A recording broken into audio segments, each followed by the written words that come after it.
نماز میں اس کی تلاوت بھی کرتے ہیں، لیکن اس کے معانی اور مفہوم چونکہ سامنے نہیں ہوتے، وہ اس سورت کو پڑھ کر اس کے مضامین سے لطف اندوز نہیں ہو پاتے۔ آج کی اس مجلس میں اسی سورت سے متعلق کچھ باتیں عرض کرنی ہیں۔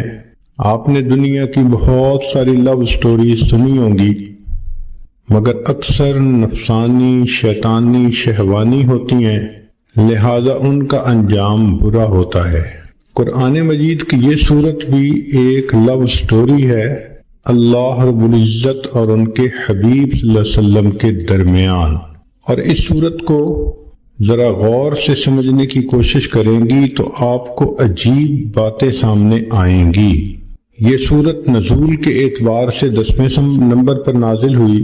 اس کے نازل ہونے کا بیک گراؤنڈ یہ ہے کہ نبی علیہ الصلوۃ والسلام اللہ رب العزت کی محبت میں تنہائی میں وقت گزارنے کو پسند فرماتے تھے۔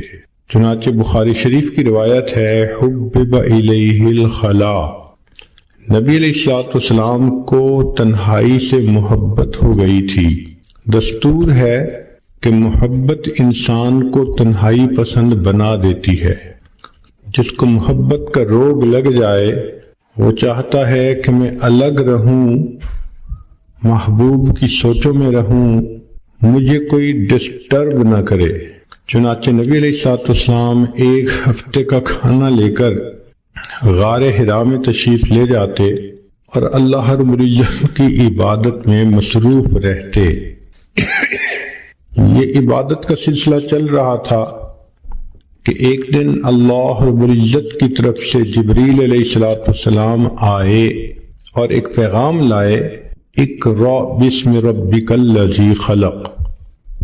یہ باقاعدہ اظہار محبت کا پہلا موقع تھا کہ پروردگار عالم نے اپنے حبیب صلی اللہ علیہ وسلم سے ہم کلامی فرمائی۔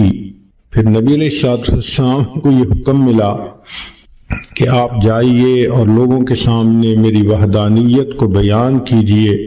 نبی علیہ الصلوۃ والسلام مکہ مکرمہ تشریف لائے اور وہاں آ کر آپ صلی اللہ علیہ وسلم نے اللہ تعالیٰ کی وحدانیت کا تذکرہ فرمایا۔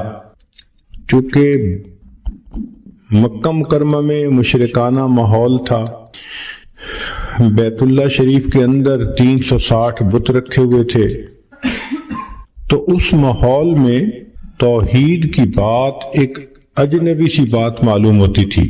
جب یہ بات شروع ہو گئی تو نیک روحیں جو تھیں انہوں نے اس بات کو قبول کیا اور چند لوگوں نے کلمہ پڑھ لیا، مگر مکہ مکرمہ کی جو اکثریت تھی وہ دشمنی پر تل گئی۔ ویسے تو ہر گھر میں یہی تذکرے، ہر مرد کی زبان پہ یہ تذکرے، ہر عورت کی زبان پہ یہ تذکرے، جو کلمہ پڑھتا تھا تو قریش مکہ اس کو تکلیف پہنچاتے تھے، سزائیں دیتے تھے۔ تو یہ تذکرے ہر کچے اور پکے گھر کے اندر ہوا کرتے تھے۔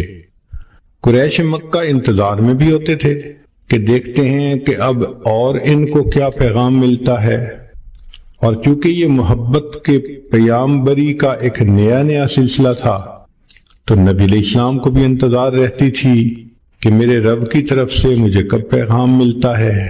اس کیفیت کو وہی بندہ سمجھ سکتا ہے جو اس پروسیس میں سے گزرا ہو کہ جہاں محبت کا تعلق ہو وہاں سے میسج آنے کا کتنا انتظار ہوتا ہے، اور اگر نہ آئے تو دل میں کتنے وسوسے آتے ہیں، خیالات آتے ہیں، اور انسان کی پریشانی کس حد تک بڑھ جاتی ہے۔